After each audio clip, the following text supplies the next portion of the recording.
करने का अधिकार है। ये डेमोक्रेसी के लिए बड़ा खतरनाक दौर है और मुल्क बड़े नाजुक दौर से गुजर रहा है और वकील सबसे ज्यादा इम्पोर्टेंट कम्युनिटी है इस पूरे देश में। दुर्भाग्य कि एक वक्त था आजादी के बाद हर वकील के कहते पार्लियामेंट का चुनाव लड़ता था, एमएलए होता था।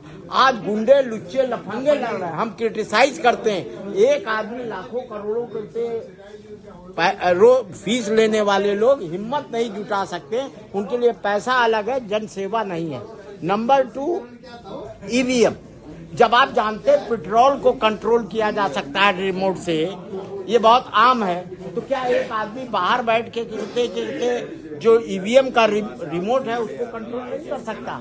लिहाजा ईवीएम का कहते हैं कि जगह बैलेट से हो, अगर नहीं भी हो तो 50% एटलीस्ट के कहते जो उसके पेपर निकल रहे हैं उसकी कभी भी पूरी सबकी काउंटिंग होनी चाहिए। सबके केस में ईवीएम नहीं था, वहाँ बैलेट ही था। अरे ईवीएम पकड़ दी जाती है। मेरा ये है कि दोनों चीज के हम समर्थन। ये ठप्पा मारने की अरे अपने नंबर पर बोलो यार, ऐसे बैलेट में भी होता है। तो तेरा नंबर आ जाए तो बोल दियो, बैठ जा। त्यागी जी को बोलने तक बोलिए। त्यागी जी, अरे सुनने दे, आप सुनने दे, बैठ जा।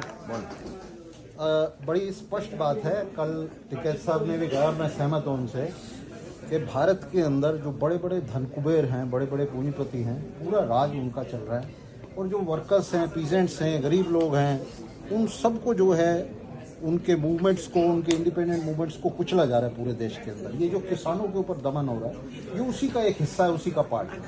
1947 में भारत के पूंजीपतियों ने ब्रिटिश पूंजीपतियों से भीख में ये सत्ता ली थी, समझौता करके, हमारे स्वतंत्रता संघर्ष के साथ गद्दारी करके।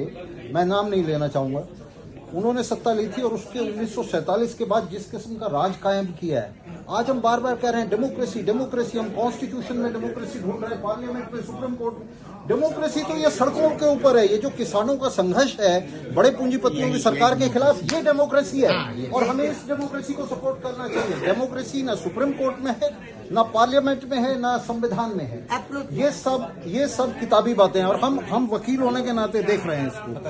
आप देखिए किस तरह से किसानों के रास्ते में कीलें बिछा दी गई हैं, किसानों के खिलाफ ऐसे युद्ध छेड़ दिया गया है जैसे किसी शत्रु देश के खिलाफ छेड़ा गया। तो ये जो सरकार है, ये निश्चित रूप से एक मुट्ठी भर लोगों की सरकार है जो पिरामिड के ऊपर बैठे हुए हैं, टॉप पे बैठे हुए हैं। और मैं नाम लेके कहूंगा तो अडानी और अंबानी और उनकी क्लास की ये सरकार है। और जो आम साधारण आदमी है उसमें हम सब शामिल हैं। हमारी बढ़िया हमारी बार के अंदर भी आप देखेंगे तो एक तरफ तो एक मुट्ठी भर एलीट है और दूसरी तरफ हम आम साधारण वकील हैं सारे। ये स्थिति देश के अंदर है। तो ये जो एलीट है ये आपस में मिला हुआ है, राज कर रही है। जो हमारे प्रेसिडेंट साहब ने अभी बयान दिया, चिट्ठी दी लिख करके, तो ये उसी का हिस्सा है। ये सारा एलीट एक दूसरे को सपोर्ट करता है, जो आम साधारण लोग हैं उनके खिलाफ एक्ट करता है। तो इस देश के अंदर आम साधारण वकील हैं, डॉक्टर हैं, टीचर्स हैं, किसान हैं, मजदूर हैं, ये सब एक हैं, इनके सबके इंटरेस्ट एक है, इनके सबके हित एक हैं। और आज जो हम खड़े हुए हैं ये उन्हीं की सपोर्ट में खड़े हुए हैं। ये डेमोक्रेसी है जो सड़क के ऊपर संघर्ष कर रहे हैं उन कीलों के खिलाफ। ये डेमोक्रेसी है जो संघर्ष कर रही है इस फांसीवादी सरकार के खिलाफ। तो ये डेमोक्रेसी है। हम पूरी तरह से इस डेमोक्रेसी को सपोर्ट करते हैं और यहाँ हम नहीं जानते कि ईवीएम में धांधली हो रही है या नहीं हो रही है, लेकिन एक बात तय है कि पूरे देश में ईवीएम का बहुत ही व्यापक विरोध है। मुट्ठी भर लोगों को छोड़ दें जो सरकार के साथ हैं, तो आमतौर से जनता ये सस्पेक्ट कर रही है, इस बात का अंदेशा है कि ईवीएम में धांधली हो रही है। और अगर हो रही है तो हम ये निश्चित रूप से इस मांग का भी समर्थन करते हैं कि ईवीएम का खेल बंद किया जाए। सोल्यूशन भी बताओ, अल्टरनेटिव भी बोलो। अभी तो उनकी प्रॉब्लम, देखिए हम अभी आप